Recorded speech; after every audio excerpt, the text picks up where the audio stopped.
Contract marriage भाग 2. आरोही आणि सायली दोघी मुंबईला जाण्यासाठी ट्रेनमध्ये बसतात. तिथे अंश आणि आरोहीची भेट होते. अंश आरोहीच्या पुढे कानात हेडफोन टाकून डोळे बंद करून बसलेला असतो. आरोही बुकमध्ये डोकं घालून बसलेली असते. सायली गाणं ऐकत झोपी जाते. अचानक सायलीला जाग येते. ती दोन्ही हाताने डोळे चोळत समोर बघते तर आरोहीला हलवते आणि म्हणते, कोण हा? खूपच हँडसम आहे यार. सायली आरोहीच्या कानात बोलते. तसे आरोही मोठे डोळे करून तिच्याकडे बघते. सायली, आपण मुंबईला शिकायला चाललोय हे लक्षात ठेव. हे हेडफोन्स कानात घाल आणि गाणी ऐकत गुपचूप आरोही सायलीच्या कानात बोलून तिच्या डोक्यात एक फटका मारते. तू किती बोरिंग आहेस यार. सायली छोटे डोळे करत आरोहीकडे बोलते. तेवढ्यात अंशचा फोन वाजतो. त्याच्या कपाळावर खूप साऱ्या आट्या जमा होतात, पण त्याला नाइलाज होता. त्याला फोन उचलावा लागणार होता कारण फोन त्याच्या आजीचा असतो. हॅलो, अंश म्हणतो. अंशराव, आम्हाला कळलं की तुम्ही पुन्हा एकदा लग्नाला नकार दिला. एकदम कणखर आवाजात कोणीतरी बोलत होतं. वय जवळजवळ 60च्या आसपास असावं असं त्याच्या बोलण्यातून वाटत होतं. हो, ते आजीसाहेब, आम्हाला लग्न करण्यात काहीही रस नाही. अंश स्पष्ट शब्दात मत मांडतो. लग्न तर तुम्हाला करावंच लागेल. आमचा वंश पुढे कसा जाईल तसा? हे बघा, आम्हाला तुमच्या मर्जीने लग्न करण्याची परवानगी दिली होती, पण तुम्हाला तुमच्या मर्जीने करायचं नसेल तर आम्ही आमच्या पद्धतीने सगळं बघू, पण लग्नाला तर तुम्हाला यावर्षी करावंच लागेल. आम्हाला जबरदस्ती करण्याची वेळ येता कामा नये. आम्हाला आमच्या परतुंड्याचं तोंड बघायला देणार आहे की नाही? तुम्ही तयार असो किंवा नसो तर आम्ही जगणार नाही. सर्व ट्रीटमेंट बंद करून इथून लांब चालल्या जाऊ. लक्ष्मीबाई केविलवाणी स्वरात बोलत होती. अंशने एक श्वास टाकला. गाडी कुठल्या तरी एका स्टेशनवर थांबली. त्याचे डोळे बंद केले. त्याच्यासमोर एक अतिशय सुंदर मुलीचे चित्र येत होते. अंश, ती त्याला त्याच्या नावाने हाक मारत होती. तो घामाने ओलाचिंब झाला होता. तेवढ्यात काळा सूट आणि डोळ्यावर काळे गॉगल्स चढवलेली 3-4 माणसं त्याच्या जवळ येऊन उभी राहिली. त्यांना बघून असं वाटत होतं की ते कुणाचे तरी बॉडीगार्ड असावेत. Boss, are you okay? त्यातल्या एका माणसाने थोडं पुढे होत खूपच अदबीने विचारलं. बहुतेक तो बाकीच्या सर्वांमध्ये मुख्य असावा. सायली आणि आरोही तर शॉकच झाल्या. त्यांना काय चाललंय काहीच कळत नव्हतं. अंशने डोळे किलकिले केले आणि समोर पाहिलं तर जॅक होता. तसे त्याचे डोळे मोठे झाले, पण काही वेगळंच डोळ्यासमोर अंधारले आल्या. त्याला शुद्ध आली आणि त्याने डोळे उघडून आजूबाजूला पाहिलं तर तो हॉस्पिटलमध्ये होता. एक नर्स आणि एक डॉक्टर त्याच्याजवळ उभे होते.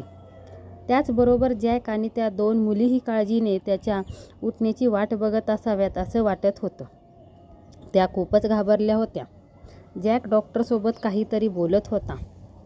Panic attack? अंशला बस एवढ्या लवकर ऐकायला आलेलं. त्याने उठायचा प्रयत्न केला. बॉस, तुम्ही थोड्या वेळ आराम करा. मी आईसाहेबांना अजून काहीही सांगितलं नाही.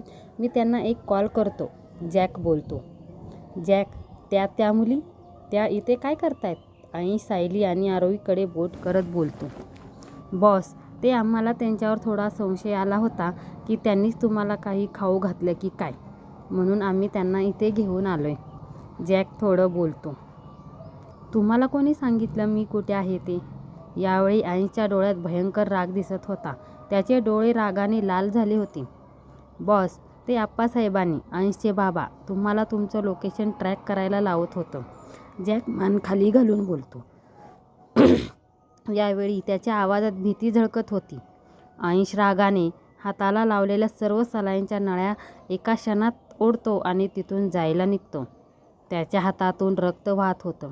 आरोहीने पटकन जवळ असलेल्या ड्रेसिंग ट्रेमधून पट्टी घेतली आणि त्याच्या जवळ येत असलेल्या अंशच्या हातावर बांधायला लागली. दोघांमध्ये अंतर खूपच कमी झालेलं होतं. Are you mad? तुझ्यामुळे आज आम्ही दोघी आमची ट्रेन सोडून 4-5 तासापासून बसलोय. आणि तू? आरोही रागात तर बोलली, पण तिचे डोळे यावेळी पाण्याने डबडबले होते. अंशने तिच्याकडे एकदा बघितलं आणि तिच्या गालावर छोटीशी स्माईल आली. जॅकला हे बघून थोडं वेगळं वाटलं, कारण आज पहिल्यांदाच त्यांनी अंशला कोणाच्या मुलीच्या एवढं जवळ बघितलं होतं. एरवी अंश कोणाच्या मुलीच्या त्याच्या जवळपासही फिरकू देत नसायचा. अंशविषयी बोलायला गेलं तर अंश मोहिते ग्रुप ऑफ कंपनीचा मालक. तसे त्याचे वडील अजूनही शाबूत होते, पण बिझनेसमध्ये झालेल्या लॉसमुळे ते जरा जास्त स्ट्रेटमध्ये होते. व्यसनही खूप वाढलं होतं आणि त्यांचा परिणाम असा झाला की त्यांना कमी वयातच 2 हार्ट अटॅक आले समोर जावे लागले. म्हणून जवळपास 2-3 वर्षापासून त्याच्या बिझनेसचा सगळा भार अंशवर आला. खूपच कमी वयात त्याने त्याची फॅमिली बिझनेस भारतातल्या आणि आजूबाजूच्या देशांमध्येही टॉपवर पोहोचला होता. तो नंबर 1 बिझनेसमॅन होता. दिसायला अतिशय हँडसम, पिळदार शरीर, गोरापान चेहरा आणि त्याचं ड्रेसिंग सेन्स सर्व खूप छान होतं. कुणालाही बघताक्षणी प्रेमात पाडेल अशी त्याची पर्सनॅलिटी होती. बॉस, जॅकचा आवाज ऐकताच अंश भानावर आला. हां, अंश म्हणतो. पट्टी करून झाली. जॅक बोलतो तसं अंशचा हात आरोहीच्या हातात काढतो. आरोही त्याच्याकडे खूपच विचित्र नजरेने बघत होती. जॅक, आपल्याला कार बोलव आणि त्या दोघींना त्यांच्या ज्या ठिकाणी जायचं होतं तिथे सुरक्षित पोहोचवा, अंश बोलतो. ओके बॉस, जॅक बोलतो आणि कोणाला तरी फोन लावतो. काही मिनिटातच ब्लॅक कलरची 3-4 कार हॉस्पिटलच्या पार्किंगमध्ये गर्दी करतात.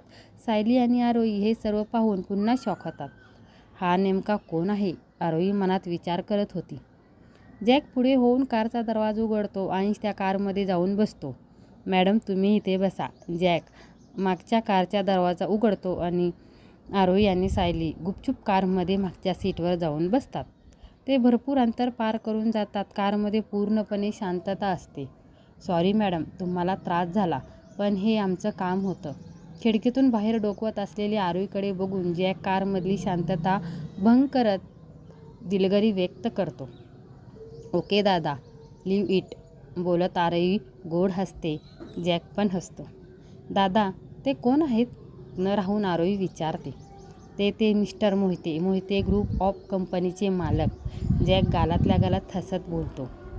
आरोहीने त्याविषयी ऐकलेच होते, पण मग ते इतक्या मोठ्या नामांकित कंपनीचे मालक त्या ट्रेनमध्ये काय करत होते? आरोही विचारते.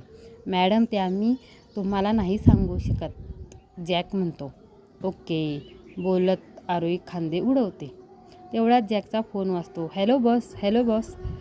ओके बॉस, जॅक बस एवढं बोलतो आणि फोन ठेवून ड्रायव्हरला जवळच्या एखाद्या रेस्टॉरंटमध्ये थांबायला सांगतो. जवळजवळ 8 वाजले होते. आरोही आणि सायलीला पण जाम भूक लागलेली होती, पण त्यांना म्हणावं कसं, म्हणून दोघीही शांत होत्या. पण जॅक बोलल्यानंतर आपण कुठेतरी थांबणार आहोत जेवायला हे जेव्हा आरोहीला आणि सायलीला कळतं तेव्हा त्या खूप खुश होतात. पुढे जवळ असलेल्या रेस्टॉरंटच्या पार्किंगमध्ये कार थांबते. सर्व खाली उतरतात. पण आता यांना म्हणावं कसं की आपल्यालाही भूक लागलेली आहे? आरोही आणि सायली विचार करत असतात. मॅडम, आपण इथे फक्त तुम्हाला काही खाता येईल म्हणून थांबलो आहे. जर तुम्हाला नसेल जेवायचं तर आपण निघूयात, जॅक दोघीकडे बघून म्हणतो. नाही, आम्हाला जेवायचं आहे, सायली न राहून बोलते. जॅक हसतो आणि निघून जातो. आरोही एकदा रागाने सायलीकडे बघते आणि दोघी कारमधून खाली उतरतात. त्या दोघी पुढे जात असताना तेच कोणीतरी एक व्यक्ती लपून आरोहीचे फोटो काढत असतो. एका नंबरवर कॉल करतो. मॅडम, मी तुम्हाला फोटो व्हॉट्सअप केले आहेत, तुम्ही बघून घ्या, तो व्यक्ती खूपच बोलत होता. ओके, गुड जॉब, मी बघते, बोलत ती बाई कॉल ठेवून देते. ती बाई फोटो बघते. सुंदर आहे, हिची सर्व माहिती काढ, असा मेसेज त्या व्यक्तीला टाकते. तो व्यक्ती मेसेज करून कामाला लागतो.